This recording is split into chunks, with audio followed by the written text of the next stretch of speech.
Israel faces many threats from its neighbors, but perhaps the most worrying are the nuclear programs under construction by a number of Arab countries surrounding Israel. While they have insisted that the nuclear programs are for domestic use, what will happen if Israel's neighbors turn against it and declare a war, and the so-called nuclear programs become weapons of mass destruction, aimed at seeking Israel's annihilation? It should be noted that every country has a right to develop nuclear power for its domestic use. The monitoring of those countries is left to the scrutiny of the International Atomic Energy Agency. InfoLive TV brings you the details of the countries involved. United Arab Emirates.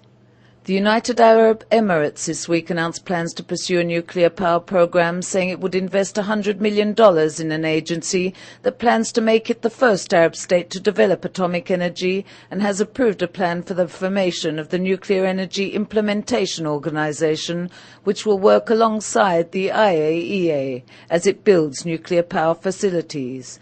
The move confirms the intention of the oil-rich federation to press ahead with a domestic nuclear program, separate from the Gulf Cooperation Council's plans for a joint scheme, which groups Saudi Arabia, the UAE, Kuwait, Bahrain, Qatar and Oman, and has even called on Iran to cooperate in a joint nuclear development plan in an attempt to defuse tensions over the Islamic Republic's nuclear program.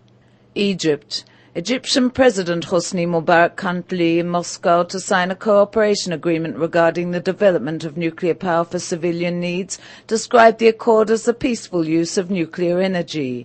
The agreement gives Russia the right to construct a nuclear reactor on Egyptian soil. Cairo is expected to invest some $1.8 billion. The reactor should be operational by 2017. However, the Egyptian nuclear program was launched in 1954, and it acquired its first nuclear reactor from the Soviet Union in 1961. In 1975, the United States agreed in principle on a program to supply Egypt with power reactors, but a few years later revised the agreement and introduced new conditions that were unaccepted by the Egyptian government. As a result, the decision was taken to ratify the Treaty on the Non-Proliferation of Nuclear Weapons, which Egypt accepted in 1981. Jordan. Already early last year, King Abdullah II declared that he intends to develop nuclear power for peaceful purposes.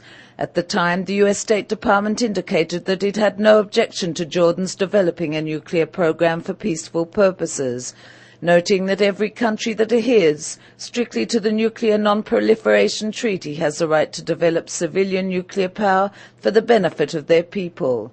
In August last year, the Jordanian government put flesh to those plans, and King Abdullah announced Jordan would be a model in the region for the peaceful use of nuclear energy, abiding by international rules.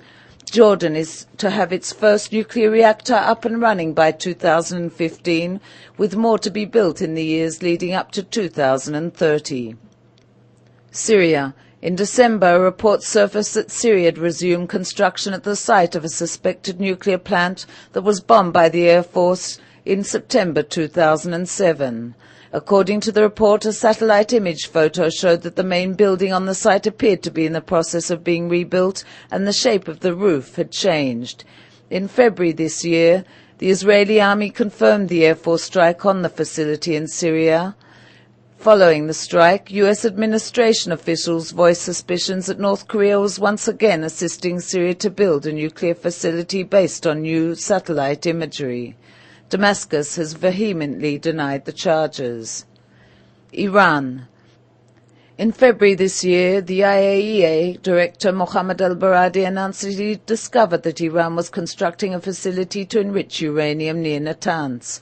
Israeli government officials believe the likelihood of the U.S. launching a strike against Iran's nuclear facilities is small, noting that the recent U.S. intelligence report that estimated that Iran had halted its race for nuclear power was partly the cause of its hesitation. Israeli government officials have also said that it would be difficult to impose further economic sanctions on Iran. Earlier this year, Iran received a number of shipments of nuclear fuel from Russia for a power plant being constructed in the southern port of Bushehr. Israeli intelligence estimates claim Iran could conceivably develop a nuclear option within 2 years and will likely achieve a viable weapon by 2010. United Nations-initiated sanctions have so far failed to stop President Ahmadinejad from moving forward with his nuclear aspirations. Israel. During his current visit to Moscow, Egyptian President Hosni Mubarak sharply criticized Israel, declaring that as far as he is concerned there is no difference between Iran's nuclear program and that of Israel, and demanded that Israel ratify the Non-Proliferation Treaty which Egypt continues to uphold. Israel's involvement with nuclear technology started at the founding of the state in 1948. The center of Israel's weapons program is the Negev Nuclear Research Center near the desert town of Dimona. A nuclear reactor and plutonium production facility was built by France at this facility in the late 1950s and early 60s.